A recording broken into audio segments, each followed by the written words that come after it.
सुस्वागतम दोस्तों, मैं संजय शिंदे आप सभी का स्वागत करता हूं मेरे YouTube चैनल पर। कक्षा 8वीं की पूरक पाठ्य पुस्तक भारत की खोज का हम आज 8वां अध्याय देख रहे हैं, जिसका शीर्षक है तनाव। अब तनाव का जो अर्थ है वो थोड़ा सा हम समझ लेते हैं। तनाव का अर्थ होता है किसी एक चीज को लेकर संघर्ष पैदा हो जाना। चीज एक है और दावेदार दो है तो तनाव पैदा होगा ही। और इस प्रकार की स्थिति भारत में कैसे तैयार हुई थी वो हम देखते हैं यहाँ पर। तनाव भारत में तनाव सन 1942 के शुरू के महीनों में बढ़ा। युद्ध का मंच लगातार निकट आता जा रहा था और भारत के शहरों पर हवाई हमलों की संभावना पैदा हो गई थी। जिन पूर्वी देशों में युद्ध जोरों पर था, वहां क्या होगा, भारत और इंग्लैंड के संबंधों में क्या नया अंतर आएगा। तो आप सभी को परिचय होगा इस चीज का कि दूसरा विश्व युद्ध शुरू हो चुका था और भारत के संबंध में भारत जो है वो ब्रिटेन की तरफ से युद्ध में सम्मिलित होगा या नहीं, इस चीज को लेकर तनाव पैदा हो गया था। तो उसी का जिक्र यहाँ पर लेखक ने किया है। चुनौती, भारत छोड़ो प्रस्ताव। बम्बई, जो आज का मुंबई है, में 7 और 8 अगस्त को अखिल भारतीय कांग्रेस कमेटी ने खुली सभा में उस प्रस्ताव पर विचार किया और बहस की, जो अब भारत छोड़ो प्रस्ताव के नाम से जाना जाता है। वह एक लंबा और विस्तृत प्रस्ताव था।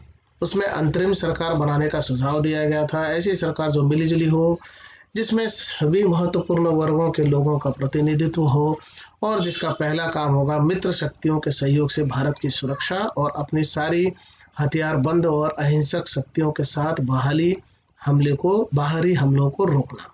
तो इस प्रकार से एक आंदोलन चला भारत में, भारत छोड़ो आंदोलन। उस दरमियान का एक दृश्य भी आपके समक्ष है।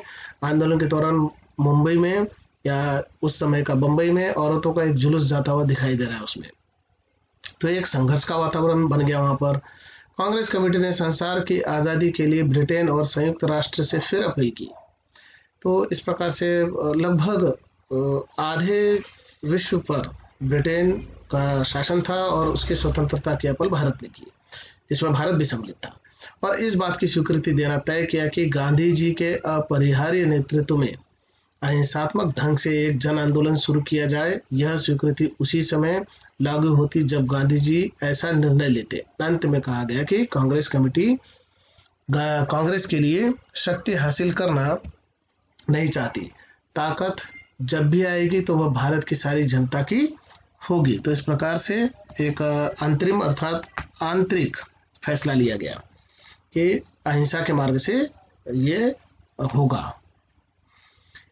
अपने समापन भाषणों में कांग्रेस सभापति मौलाना अबुल कलाम आजाद और गांधी जी ने यह स्पष्ट कर दिया कि उनका अगला कदम होगा ब्रिटिश सरकार के प्रतिनिधि वायसराय से मुलाकात करना और खास संयुक्त राष्ट्रों के मुख्य अधिकारियों से एक सम्मानपूर्ण समझौते के लिए अपील करना। तो ये जो सम्मानपूर्ण समझौता है वो भारत की स्वतंत्रता का ही होगा।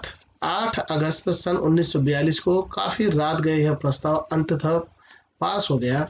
कुछ घंटे बाद 9 अगस्त की सुबह सुबह बंबई में और पूरे देश में अनेक स्थानों पर बहुत सी गिरफ्तारियां हुई और इस तरह हम अहमदनगर के किले में आए। तो लेखक को भी बंदी बनाकर अहमदनगर के किले में रख दिया गया।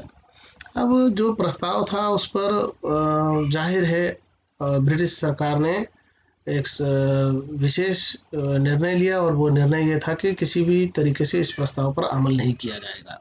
और इसलिए फिर सभी बड़े नेताओं को पकड़कर उन्होंने क्या कर दिया, जेल में डाल दिया। उसी के तहत जो पंडित जवाहरलाल नेहरू हैं उनको भी गिरफ्तार किया गया और उन्हें अहमदनगर के किले की जेल में बंद कर दिया गया। चलिए रुकते हैं यहाँ पर। धन्यवाद आप सभी का। मिलते हैं एक और वीडियो के साथ।